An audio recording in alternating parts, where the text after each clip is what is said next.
Game Boy. It is the video game craze, the Nintendo craze. But as our consumer editor Paula Lyons shows us this year, Nintendo may be up against some serious competition.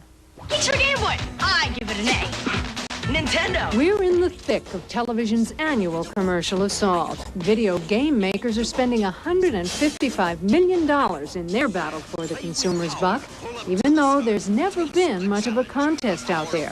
Nintendo has been the hottest, best-selling toy for 3 years running and has cornered over 90% of the video game market. This Christmas could be Nintendo's biggest and best super-selling season. But will it be its last? Some toy industry analysts think so. Why? They cite recession, increased competition, and Nintendo's own market saturation. 29 million American homes, that's nearly 1 in 3, already have Nintendo. I think the level of business done in the category is certain to decline, if for no other reason than most households already have their hardware. So if they're only going to buy software going forward, that's a lot less money that's going to be spent on the category. If decline's coming, kids don't know it. Almost every day after school, these Dobbs Ferry, New York kids gather to play Nintendo. I like Super Mario Brothers 3 because you can do a lot of stuff that you can't do in real life, like you can fly. I like the games because like it's just like a TV show, but you're like acting it out and you're not even in it. When I do get a new game, it's fun to play it a lot because it's like exploring a new place that you've never been before. But in America, the Nintendo system's brain is an 8-bit computer chip, a technology rapidly becoming outmoded. Nintendo has a more powerful 16-bit system already hot in Japan, but it won't arrive in the States till late next year. What Nintendo don't? The 16-bit Genesis system by Sega. Genesis does it all. Sega's Genesis is Nintendo's nemesis. It's one of 2 16-bit systems that are already in the U.S. Sega clearly hopes to leapfrog Nintendo by touting 16-bit's advantages.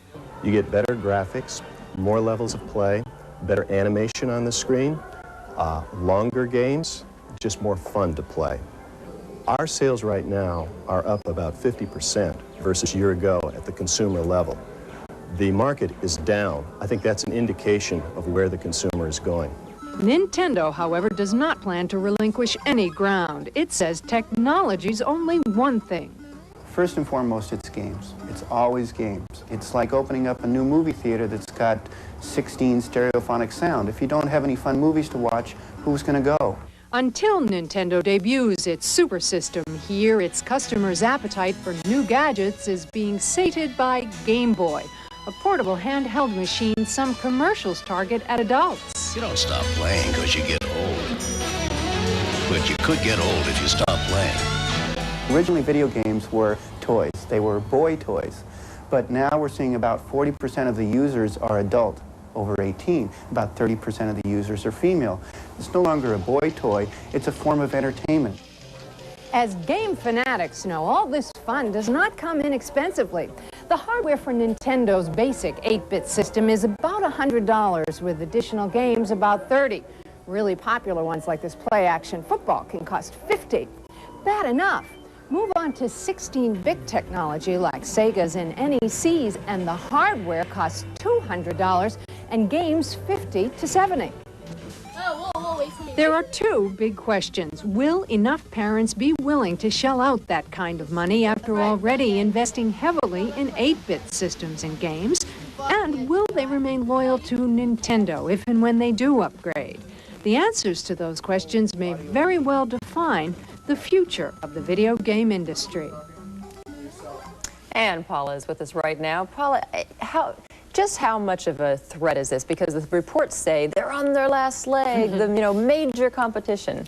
Nintendo's a very, very strong company, and so far its competition hasn't been more than a blip on the screen. But some are saying this could be their competitor's opportunity because they've got the 16-bit system. Yeah. Nintendo doesn't have it here until next fall. In Japan, when Nintendo does have it, though, it is flying out of the stores, flying. Will that be repeated here? We don't know. We have a different economy, a different situation, and we're going to have to wait and see. And they're like a year late. Right. All right. Paula, thank you very much.